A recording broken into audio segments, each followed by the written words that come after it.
Hello viewers, welcome to our YouTube channel Agrawal Guidance. Today we will discuss the term decision making. देखिए decision making का मतलब क्या होता है? निर्णय लेना, किसी भी चीज को डिसाइड करना, नंबर ऑफ ऑल्टरनेटिव्स में से बेस्ट ऑल्टरनेटिव को फाइंड आउट करना, फाइनलाइज करना. तो यहाँ पे हम थोड़ा इसको डेफिनेशन टर्म में देखें तो पहले एक ब्रीफ डिस्कशन इसके बारे में करें. डिसीजन मेकिंग क्या है? It is an integral part of everyday life and a crucial component of management in organization. देखिए, आप नॉर्मल लाइफ की अपनी बात करते हैं तो आप डेली बेसिस पर नंबर ऑफ डिसीजंस लेते हैं, चाहे डिसीजन स्मॉल लेवल पे हो चाहे लार्ज लेवल पे हो, आप हर स्टेप पे बहुत सारे डिसीजंस लेते हैं. अब अगर हम ऑर्गेनाइजेशन लेवल पे बात करें डिसीजन मेकिंग की, तो ये एक क्रूशियल कंपोनेंट है मैनेजमेंट का कि आप किस हिसाब से डिसीजंस ले रहे हो, किस हिसाब से उनको इंप्लीमेंट कर रहे हो. तो यहां पे अगर हम डिसीजन मेकिंग की बात करें तो डिसीजन मेकिंग क्या है? It involve selecting the best action from various options by considering resources, outcomes and personal preferences. Decision making क्या है? बेस्ट एक्शन फ्रॉम ऑप्शंस को ऑप्ट करना. आपके पास एक से ज्यादा ऑप्शंस हैं, आप उनमें से बेस्ट ऑल्टरनेटिव को सेलेक्ट कर ले रहे हो. साथ में आप क्या फोकस कर रहे हो, साथ में क्या ध्यान रख रहे हो? आप रिसोर्सेज को भी, उससे आउटकम क्या आ रहा है उसको भी, और पर्सनल प्रेफरेंसेस को भी. तो ये क्या है? ये डिसीजन मेकिंग है. देखिए, ब्रीफ में थोड़ा सा समझने की कोशिश करिएगा. आपके पास अगर हम ऑर्गेनाइजेशन टर्म में बात करें कि आप किसी भी डिपार्टमेंट में हो, HR, finance, marketing, HR, IT, IB, operations, तो वहां उससे रिलेटेड बहुत सारे ऑप्शंस आपके पास होते हैं. उन ऑप्शंस में से आप किसी ऑप्शन को फाइनलाइज करते हो. तो जब मान लीजिए आप मार्केटिंग में हो और आपके पास 4 ऑप्शन थे, आपने एक ऑप्शन को फाइनलाइज करा, तो वो आपकी डिसीजन मेकिंग है कि आपने एबीसीडी में से डी को फाइनलाइज करा, एबीसी को छोड़ दिया. तो वो क्या है? वो डिसीजन मेकिंग है आपकी. अब डिसीजन मेकिंग क्या है? डिसीजन मेकिंग को दूसरे डेफिनेशन टर्म में बोले, it decision making is the selection based on some criteria from two और मोर पॉसिबल ऑल्टरनेटिव्स. जो हमने अभी डिस्कस किए थे. डिसीजन मेकिंग क्या है? एक क्राइटेरिया है, सिलेक्शन मेथड है, सिलेक्शन बेस्ड है, जिसमें टू और मोर पॉसिबल ऑल्टरनेटिव्स को आप देखते हो और उसके बेसिस पे आप कोई डिसीजन लेते हो. ये किसके बारे में था? डिसीजन मेकिंग के बारे में. अब इसमें 7 effective steps of decision making या प्रोसेस ऑफ डिसीजन मेकिंग की बात करेंगे. तो ये 7 स्टेप्स है कि पहले आपको डिसीजन को आइडेंटिफाई करना है, फिर रेलिवेंट इंफॉर्मेशन कलेक्ट करनी है, फिर उससे रिलेटेड पॉसिबल जो ऑल्टरनेटिव्स हैं उनको एक्सप्लोर करना है, फिर एवेल्यूएट करना है ऑल्टरनेटिव्स को, फिर making a choice, finalize choice करनी है, फिर इंप्लीमेंट करना है डिसीजन को, एवेल्यूएट करना आउटकम को. तो इनको हम थोड़ा सा डिटेल में देखते हैं. पहला है आइडेंटिफाइंग द डिसीजन. इससे मतलब ये है कि ये इनिशियल स्टेप है. The initial step in decision making is identifying the precise issue that needs resolution और the query that demands an answer. Identifying the decision से मतलब है कि सबसे पहले तो आप ये पता करिए कि आपको डिसीजन लेना कहाँ है. आइडेंटिफाइंग द डिसीजन, ठीक है.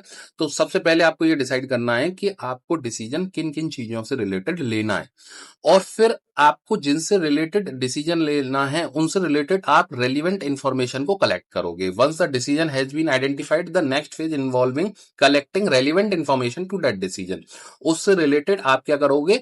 रेलिवेंट इंफॉर्मेशन को कलेक्ट करोगे, जिससे कि प्रॉपर आपके पास उससे रिलेटेड रॉ फैक्ट्स आपके पास आ सके. Collecting relevant information. उसके बाद exploring possible alternatives. Armed with the relevant data, it's now time to outline potential solution to your problem. इसका मतलब क्या है? एक्सप्लोरिंग पॉसिबल ऑल्टरनेटिव्स, कि जो आपने इंफॉर्मेशन कलेक्ट करी उससे रिलेटेड एक्सप्लोर करना है कि पॉसिबल ऑल्टरनेटिव्स की क्या क्या इसका सॉल्यूशन हो सकता है.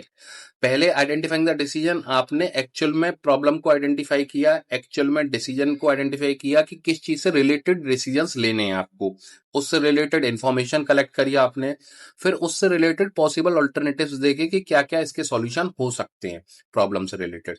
उसके बाद है इवेल्युएटिंग द ऑल्टरनेटिव. जब आपने नंबर ऑफ ऑल्टरनेटिव्स को फाइंड आउट किया, तो फिर आप उन ऑल्टरनेटिव्स को इवेल्युएट करोगे कि जो ऑल्टरनेटिव्स मैं फाइंड आउट कर रहा हूं ये सारे सही हैं या गलत हैं.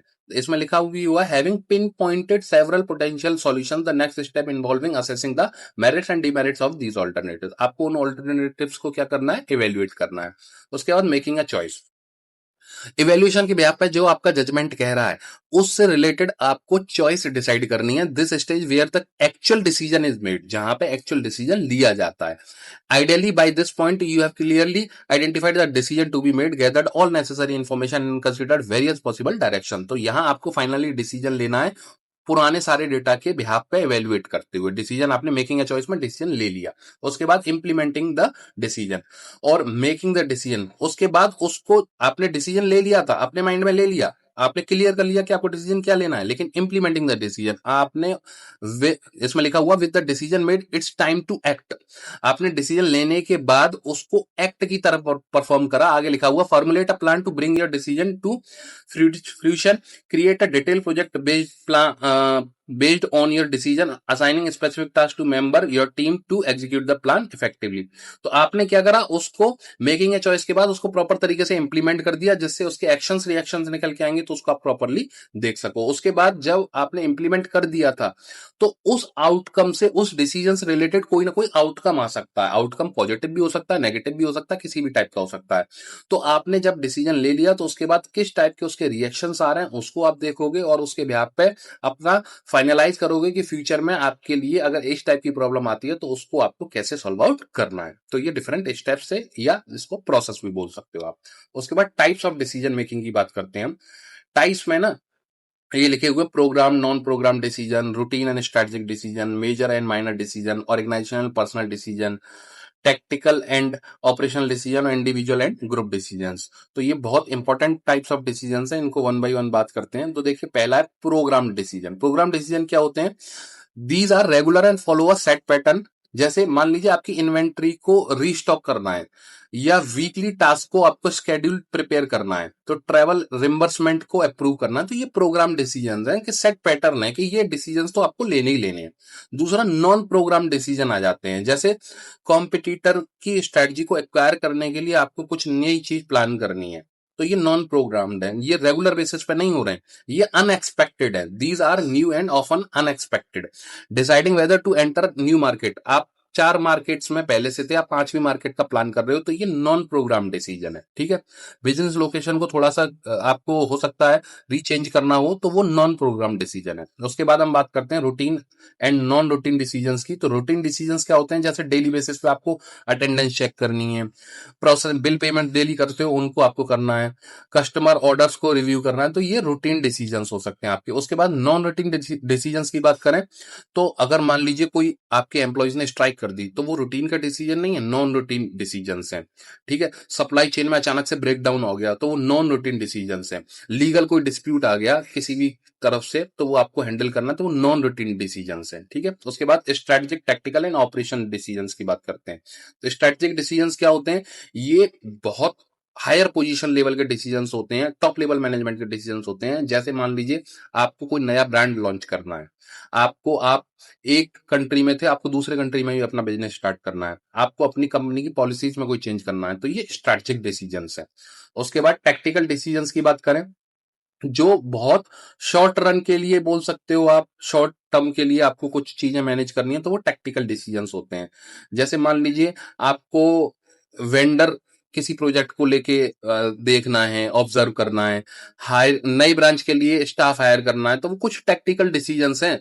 कुछ शॉर्ट टर्म के लिए भी हो सकते हैं, कुछ थोड़ा बहुत शॉर्ट टर्म से ज्यादा के लिए भी हो सकते हैं, लेकिन ये जो टास्क होते हैं टैक्टिकल डिसीजन, ये मिडिल लेवल मैनेजर्स इसको यूजुअली लेते हैं। उसके बाद हम बात करते हैं ऑपरेशनल डिसीजंस। जो एक्टिविटीज आपकी ऑर्गेनाइजेशन में होती हैं उनको ऑपरेशंस बोलते हैं, तो उससे रिलेटेड जो डिसीजंस होते हैं उनको ऑपरेशंस डिसीजंस बोलते हैं। तो जैसे मान लीजिए आपको कस्टमर की क्वेरीज को आंसर करना है, तो ये एवरीडे डिसीजंस हैं, ये ऑपरेशनल है। रिप्लेसिंग प्रिंटर की कार्टेज को चेंज करना है, शिफ्ट चेंज करनी है, तो ये ऑपरेशनल डिसीजंस हैं। उसके बाद इंडिविजुअल एंड ग्रुप डिसीजंस की बात करें, देखिए इंडिविजुअल डिसीजन से मतलब है कि किसी इंडिविजुअल का खुद का कोई डिसीजन है जिसकी वजह से कहीं ना कहीं ऑर्गेनाइजेशन में भी इंपैक्ट आ रहा है, पॉजिटिव या नेगेटिव, तो वो इंडिविजुअल का डिसीजन हो सकता है। जैसे मान लीजिए एक छोटा एग्जांपल ले रहे हैं कि कोई शॉप का ओनर है, उसने कोई डिस्काउंट अनाउंस कर दिया जबकि मार्केट में ऐसा नहीं है, तो वो उसका इंडिविजुअल डिसीजन है। और वहीं ग्रुप डिसीजन की बात करें तो ये कंपनी लेवल पे, इसको एग्जांपल के तौर पे लें तो मान लीजिए सीईओ ने कोई बोर्ड से रिलेटेड कोई डिसीजन लिया, तो वो ग्रुप डिसीजन है। और कोई प्रोजेक्ट की डेडलाइन को अचीव करना है जिसमें पूरी टीम इन्वॉल्व है, तो वो ग्रुप डिसीजन है। ठीक है, तो इंडिविजुअल ग्रुप से क्या मतलब? इंडिविजुअल डिसीजन में किसी एक का डिसीजन होता है, ग्रुप डिसीजन में मल्टीपल जो लोग हैं, टीम है, ग्रुप है, उनके डिसीजंस होते हैं जिसके बिहाफ पे नंबर ऑफ पीपल इन्वॉल्व रहते हैं, तो ये ग्रुप डिसीजन है। ठीक है। उसके बाद आता है logical and intuitive decision. Logical intuitive decisions क्या होते हैं? लॉजिकल डिसीजन से मतलब है जहां लॉजिक्स यूज होते हैं, step by step comparison use होते हैं, डेटा चार्ट्स यूज होते हैं, तो उसको हम बोलते हैं लॉजिकल डिसीजंस। ठीक है। उसके बाद आता है इंट्यूटिव, जैसा लग रहा होता है, आपकी गट फीलिंग जैसी कह रही होती है, उसके बिहाफ पे आप उसको थोड़ा सा प्रॉपर तरीके से, फॉर्मल तरीके से उसको लेते हो और उसको इंप्लीमेंट करते हो, वो इंट्यूटिव डिसीजंस होते हैं। जैसे आपने मार्केट का ट्रेंड देखा और मार्केट के ट्रेंड के बिहाफ पे आपने अपने कोई डिसीजन ले लिया, तो वो इंट्यूटिव डिसीजन है। न्यू एम्प्लॉयज को आप भरोसा कर रहे हो न्यू एम्प्लॉयज पर क्राइसिस के टाइम पे, तो वो इंट्यूटिव डिसीजन है कि हो सकता है ये सही हो। ठीक है। तो इंट्यूटिव का मतलब आप एक गट फीलिंग जो आपकी कहती है, उसके बिहाफ पे आप डेटा को थोड़ा सा इग्नोर करते हुए उस पर डिसीजन लेते हो। लॉजिकल डिसीजंस क्या होते हैं कि आप डेटा के बेसिस पे ही, उनके चार्ट और स्टेप बाय स्टेप कंपैरिजन के बिहाफ पे ही आप फाइनली डिसीजन लेते हो।